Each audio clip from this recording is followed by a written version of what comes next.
अस्सलाम वालेकुम, this is Umaina Basit from ocean of knowledge. तो आज हम कर रहे हैं रिव्यू एक्सरसाइज 12। ये जो चैप्टर है इसका नाम है line bisectors and angle bisectors. Bisector क्या होता है? सबसे पहले हम देखते हैं बाइसेक्ट क्या होता है। बाइसेक्ट का मतलब होता है काटना, बाइसेक्टर काटने वाला, यानी कि लाइन बाइसेक्टर, लाइन ये लाइन होती है, इसको काटने वाला इसको बाइसेक्टर कहेंगे।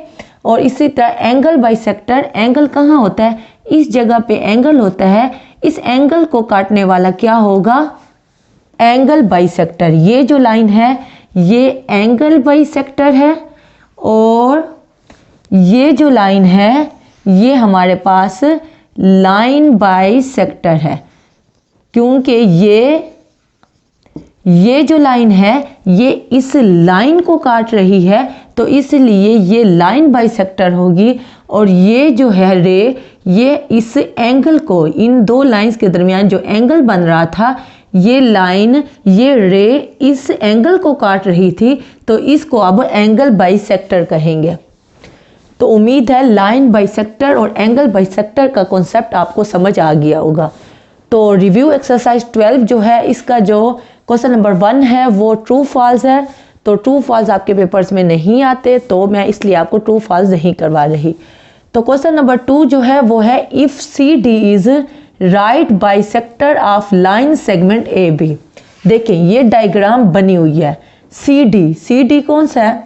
यहाँ से लेके यहाँ तक, सी डी यहाँ से लेके यहाँ तक, सी डी जो है वो राइट बाइसेक्टर है, right bisector of line segment. तो लाइन सेगमेंट क्या है? ए से लेके बी तक जो है वो लाइन सेगमेंट है, ए से लेके बी तक।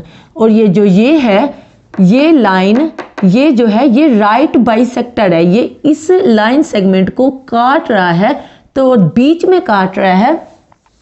जो एक लाइन दी हुई हो, जो कि यहाँ ए बी दी हुई है लाइन सेगमेंट, उसको ये जो लाइन है ये लाइन बाइसेक्टर है, राइट बाइसेक्टर है। ऐसी लाइन जो इस लाइन को बिल्कुल बीच में से काट रही है, तो जो बीच में काटे उसको राइट बाइसेक्टर कहते हैं। उसने कहा कि सी डी जो है is a right bisector of a line segment A B. अब ये वाली शक्ल बन गई है, ये डायग्राम उसने खुद बुक में दी है। तो वो कह रहा है कि ओ ए जो है, मैयर ओ ए, ओ से लेके ए तक का जो फासला है वो किसके बराबर होगा? देखें, आपको पता है राइट बाइसेक्टर वो लाइन होती है जो लाइन सेगमेंट को बिल्कुल बीच में से काटे। लाइन सेगमेंट ए बी है, अब ए बी को उसने बिल्कुल बीच में से काटा है, तो इसका मतलब है ए से लेके ओ तक का जो फासला है वो बराबर होगा ओ से लेके बी तक के फासले से। तो हमने कहा मैयर ओ ए बराबर है मैयर ओ बी। इसी तरह उसने कहा मैयर ए क्यू, ए से लेके क्यू तक जो फासला है, देखें बिल्कुल बीच में से इसने काटा है, तो ए क्यू का जो फासला है वो बराबर होगा किसके? बी क्यू के। और हम यही लिखेंगे मैयर बी क्यू के। ठीक है, तो क्वेश्चन नंबर 2 के दोनों पार्ट आपके हो गए हैं, क्योंकि ये राइट बाइसेक्टर है, बिल्कुल बीच में से काटा है। इसका मतलब है ओ ए जो है ओ बी के बराबर है और ए क्यू जो है वो बी क्यू के बराबर है। ठीक है ना। तो क्वेश्चन नंबर 3 जो है उसमें 2 पार्ट हैं और दोनों डेफिनेशंस हैं। डेफिनेशन अगर आप ऐसे रट्टा लगाओगे तो कभी भी आपको याद नहीं होगा, जब पेपर देने जाओगे तो आपको भूल जाएगा। तो डेफिनेशंस को हमेशा पहले कॉन्सेप्ट लेके समझ के जब आप याद करोगे तो फिर वो आपको कभी भी नहीं भूलेगा। तो क्वेश्चन नंबर 3 में 2 हैं, एक है bisector of a line segment और दूसरा है बाइसेक्टर ऑफ एन एंगल। मैंने अभी आपको डिफाइन किया, bisector of a line segment क्या होगी? ये एक लाइन सेगमेंट है, इसको ये वाली लाइन, ये लाइन सेगमेंट है ए बी, इसको ये वाली लाइन जो काट रही है इसको क्या कहेंगे? बाइसेक्टर। बाइसेक्टर यानी काटने वाला, bisector of a line segment, तो इसको हम कहेंगे bisector of a line segment. और बाइसेक्टर ऑफ एन एंगल, अभी मैंने आपको बताया है, एंगल ये 2 लाइनें हैं, इनके बीच में ये एंगल बन रहा है, इस एंगल को जो बीच में से काटेगा, अब इस लाइन को क्या कहेंगे? Bisector of an angle, angle को बीच में से काटने वाला। ठीक है ना। तो क्वेश्चन नंबर 3 की डेफिनेशंस आप याद कर लो, आपको मैंने कॉन्सेप्ट दे दिए, अब आपसे इजीली याद हो जाएंगे। तो अब हम चलते हैं क्वेश्चन नंबर 4 की तरफ।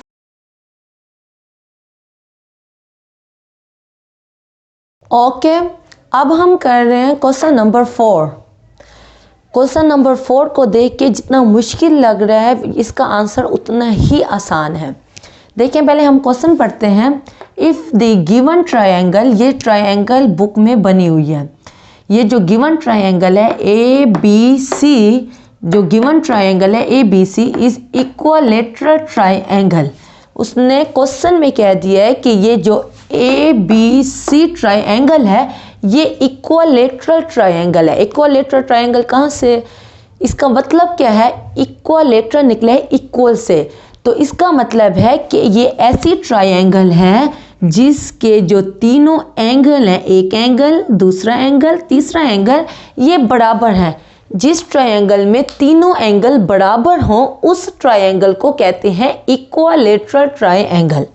ठीक है, अब इसका मतलब है कि ये पूरा जो एंगल है, ये एंगल और ये एंगल, तो ये तीनों एंगल बराबर हैं। फिर वो कह रहे हैं एंड ए डी इज, ये जो ए से लेके डी तक लाइन आ रही है, A D is bisector of an angle. Bisector of an angle का क्या मतलब है, बाइसेक्टर काट रहा है एंगल को। Bisector of an angle, angle को काटने वाला। तो ए डी जो है वो एंगल को काट रहा है। जाहिर बात है ये एक एंगल है ए का, तो यहाँ से हम एक लाइन खींचेंगे तो जाहिर बात है ये जो लाइन है, ये जो बाइसेक्टर है काटने वाला, ये किसको काट रहा है, ये एंगल को बीच में से काट रहा है। तो इसका मतलब है कि ये एंगल जो है, ये जो एक इक्विलेटरल ट्रायंगल है, ये एंगल ये और ये पूरा एंगल जो था वो एक जैसा था। देखें अब हम चलते हैं सॉल्यूशन की तरफ। आगे वो कह रहे हैं फाइंड अननोन एक्स वाई और जी को हमने निकालना है। यहाँ एक्स दिया हुआ है, यहाँ वाई दिया हुआ है और यहाँ जी दिया हुआ है। ये अननोन है, हमें मालूम नहीं है, तो इनको हमने निकालना है। तो हम सबसे पहले लिखेंगे एज, हमें पता है कि ए बी सी इज़, ये मैंने आपको समझाने के लिए डायग्राम बनाई है वरना इस डायग्राम को बनाने की ज़रूरत नहीं है। As A B C is equilateral triangle, क्योंकि ये उसने क्वेश्चन में कह दिया है कि ये इक्वलेटरल ट्रायंगल है और इक्वलेटरल ट्रायंगल में तीनों जो एंगल होते हैं वो बराबर होते हैं। इसका मतलब है एंगल ए जो है वो बराबर है एंगल बी से और बराबर है एंगल सी से। ये तीनों एंगल्स बराबर हैं और इस बात का भी पता है कि ट्रायंगल की तीनों एंगल्स को ऐड करो तो वो 180 होता है, वो 180 होता है ना। तो इसका मतलब है अगर बराबर हैं, तीन एंगल बनाने हैं और टोटल हमने कितना बनाना है, हमने टोटल 180 बनाना है। तो 180 को बराबर तीन हिस्सों में तकसीम करो तो वो 60, 60 और 60 डिग्री बनता है। 60 को 60 में ऐड करें 120, 120 को 60 में ऐड करें तो 180। हमें पता है एक ट्रायंगल के जितने एंगल्स होते हैं, तीन एंगल्स होते हैं, उन तीन एंगल्स को ऐड करो तो 180 आता है। अब ये इक्वलेटरल ट्रायंगल है तो इसका मतलब है ये भी 60 होगा, ये भी 60 होगा और ये पूरा एंगल भी 60 होगा। इसका मतलब है angle A, angle B, angle C जो है वो 60 डिग्री के इक्वल है। ठीक है, ये बात तो कंफर्म हो गई। अब क्योंकि जो एंगल ए, बी और सी 60 के इक्वल है, इसका मतलब है यहाँ भी 60 है, यहाँ भी 60 है, तो यहाँ से हमें पता चला जो z डिग्री है वो भी 60 है, लेकिन ये पूरा 60 है। तो क्योंकि ये एंगल ऑफ बाइसेक्टर है, ये एंगल का बाइसेक्टर है, तो इसका मतलब है एंगल को वो बराबर हिस्सों में तकसीम कर रहा है। तो ये पूरा 60 है, अगर बराबर हिस्सों में तकसीम करें तो इसका मतलब है कि जो x डिग्री है 60 को 2 पे डिवाइड करें तो 30 आ जाएगा और y को भी, इसका भी जो एंगल बनेगा वो क्या बनेगा, 30 बनेगा। और ये आपके अननोन निकल है और यही आपका आंसर है। ये जो काम है ये मैंने आपको समझाने के लिए किया, ये आपको लिखने की ज़रूरत नहीं है, मैंने आपको कॉन्सेप्ट क्लियर करने के लिए ये सारा कुछ लिखा है। सिंपल सी बात है, एक ट्रायंगल है जो कि इक्विलेटरल है। इक्विलेटरल ट्रायंगल में तीनों एंगल्स बराबर होते हैं। एक ट्रायंगल के एंगल्स को ऐड करें तो 180 आता है। तीनों एंगल्स बराबर हैं तो इसका मतलब है 60 60 60 होगा। तो ये जो थी ये बाइसेक्टर था, बाइसेक्टर ऑफ एन एंगल था, एंगल को बाइसेक्ट कर रही थी ये लाइन। तो इसका मतलब है कि ये जो एंगल है ये 60 है टोटल। तो बाइसेक्टर ऑफ एन एंगल यानी इसने एंगल को दरमियान में से काटा है, तो 60 की बजाय यहाँ 30 हो जाएगा और y का भी एंगल जो है वो इक्वल टू 30 होगा और ये 60 आ गया। इसलिए z को मैंने 60 के इक्वल कर दिया, x को भी 30 कर दिया, y को भी 30 कर दिया। तो क्वेश्चन नंबर 4 आपका हो चुका है। अब हम चलते हैं क्वेश्चन नंबर 5 की तरफ।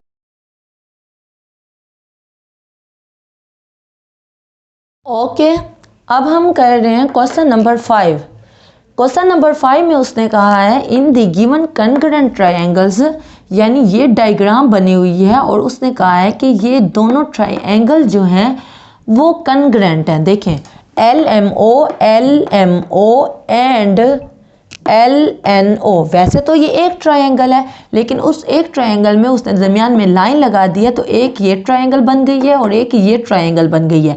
एक ट्रायंगल LMO बन गई है, एक ट्रायंगल LNO बन गई है। अब उसने कहा ये दोनों जो ट्रायंगल्स हैं वो कॉन्ग्रुएंट हैं। कॉन्ग्रुएंट यानी कि बिल्कुल आमने सामने हैं। ऐसी दो ट्रायंगल जो कॉन्ग्रुएंट हों तो उनके एंगल्स, उनकी साइड्स भी कॉन्ग्रुएंट होती हैं, इक्वल होते हैं। तो उसने कहा find unknown x and m, x और m को हमने क्या करना है, फाइंड आउट करना है। अब हमने सॉल्यूशन में लिखा as triangle LMO at triangle LMO and triangle LNO are congruent. ये क्योंकि उसने क्वेश्चन में ही कह दिया है कि ये दोनों ट्रायंगल्स क्या है, कॉन्ग्रुएंट है। इसका मतलब है कि जो LM है वो भी कॉन्ग्रुएंट होगी LN से। यानी अगर दो ट्रायंगल कॉन्ग्रुएंट हैं तो उनकी तीनों साइड्स और तीनों एंगल्स क्या हैं, वो कॉन्ग्रुएंट हैं, वो बराबर हैं। देखें ये साइड जो है वो इस साइड के क्या होगी, कॉन्ग्रुएंट होगी। यही उसने लिखा हुआ है LM इज कॉन्ग्रुएंट। ये कॉन्ग्रुएंट की अलामत है। ऐसे इक्वल करके जब इस तरह लगाते हैं तो इसका मतलब होता है कॉन्ग्रुएंट। LM जो है, जो लेंथ है LM की, वो कॉन्ग्रुएंट है LN की लेंथ है। तो यहाँ उसने लेंथ दे दी है 2x + 6 और यहाँ उसने लेंथ दे दी है 18। इस निशान का मतलब है ये दोनों साइड्स आपस में बराबर हैं। तो इसका मतलब है 2x + 6 जो है वो बराबर होगा 18 के। 6 को उधर लेके गए, -6 हो गया, 18 - 6 12 हो गया। 2x के मल्टीप्लाई हो रहा है, बराबर के उस तरफ जाके डिवाइड हो जाएगा। 12 पे 2 डिवाइड होगा तो x की वैल्यू आ जाएगी 6। तो x की वैल्यू, एक अननोन की वैल्यू हमने निकाल ली। अब हमने m की वैल्यू निकालनी है। फिर हमने कहा एंड और जो MO है, M से लेके O तक वो कॉन्ग्रुएंट है, वो इक्वल है ON से। M से O तक कॉन्ग्रुएंट है O से लेके N तक। तो इसका मतलब है ये M जो है वो किसके बराबर होगा, इसके। M बराबर हो गया 12 के और यही हमने दोनों अननोन निकाली, x भी निकाल लिया और m भी निकाल लिया। तो क्वेश्चन नंबर 5 आपका हो चुका है। क्वेश्चन नंबर 4 और क्वेश्चन नंबर 5 आपके स्मार्ट सिलेबस में शामिल हैं। तो क्वेश्चन नंबर 4 और 5 मैंने बहुत अच्छे तरीके से आपको करवाए हैं। क्वेश्चन नंबर 6 स्मार्ट सिलेबस में तो शामिल नहीं है, लेकिन क्वेश्चन नंबर 6 आप कर लो तो अच्छी बात है, आपका कॉन्सेप्ट क्लियर हो जाएगा। मैंने जस्ट हिंट दे दिया, उसने इस तरह की क्वेश्चन नंबर 6 में डायग्राम दी है। AB है और ये CD जो है ये बाइसेक्टर है, ये दरमियान में से काट रहा है। अब उसने क्वेश्चन नंबर 6 के दो पार्ट दिए हैं। पहले पार्ट में उसने हमें कहा है AB जो है A से लेके B तक, A से लेके B तक का जो फासला है वो 6 सेंटीमीटर है, ये उसने बता दिया है। फिर उसने कहा कि AL निकालो, यानी कि A से लेके B तक का फासला उसने दे दिया और कहा है A से लेके L तक का फासला निकालो, फिर L से लेके B तक का फासला निकालो। बहुत ही आसान है। अगर यहाँ से लेके यहाँ तक फासला 6 सेंटीमीटर है तो यहाँ से लेके, क्योंकि ये दरमियान में से काट रही है, ये जो बाइसेक्टर है, तो इसका मतलब है यहाँ से लेके यहाँ तक फासला 3 होगा और यहाँ से लेके यहाँ तक फासला भी 3 होगा। 3 + 3 = 6, ठीक है ना। तो टोटल अगर 6 है तो यहाँ से यहाँ 3 और यहाँ से यहाँ भी 3, और यही मैंने लिख लिया AL का जो फासला है वो 3 सेंटीमीटर है और LB का जो फासला है वो भी 3 सेंटीमीटर है, ठीक है ना। सेकेंड पार्ट में उसने BD का फासला बताया है, B और D ये वाला। उसने बी डी का फासला बताया है कि वो 4 सेंटीमीटर है, ये उसने क्वेश्चन में बता दी है। फिर उसने कहा कि जो ए डी है, जाहिर सी बात है यहाँ उसने लाइन लगा के बता दी है कि ये 4 सेंटीमीटर है, तो ए डी जो है इसके बिल्कुल सामने है, तो ये कॉन्ग्रुएंट है।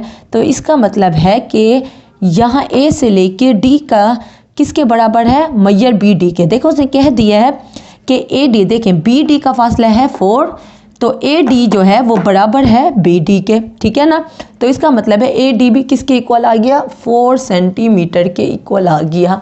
और ये क्वेश्चन नंबर 6 भी मैंने आपको करवा दिए हैं। तो रिव्यू एक्सरसाइज 12 आपकी कंप्लीट हो गई है।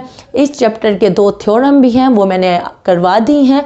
वो थ्योरम, दोनों थ्योरम स्मार्ट सिलेबस में शामिल हैं, तो वो आप दोनों थ्योरम भी कर लो और रिव्यू एक्सरसाइज 12 के क्वेश्चन नंबर 4 और 5 भी कर लो। और उसके अलावा ये चैप्टर आपका कंप्लीट हो गया है, तो ये चैप्टर आपका ख़त्म हो गया है। तो आप मुझे बता दें कल मैं कौन सा चैप्टर स्टार्ट कराऊं ताकि आपके लिए आसानी हो और मेरे लिए भी आसानी हो।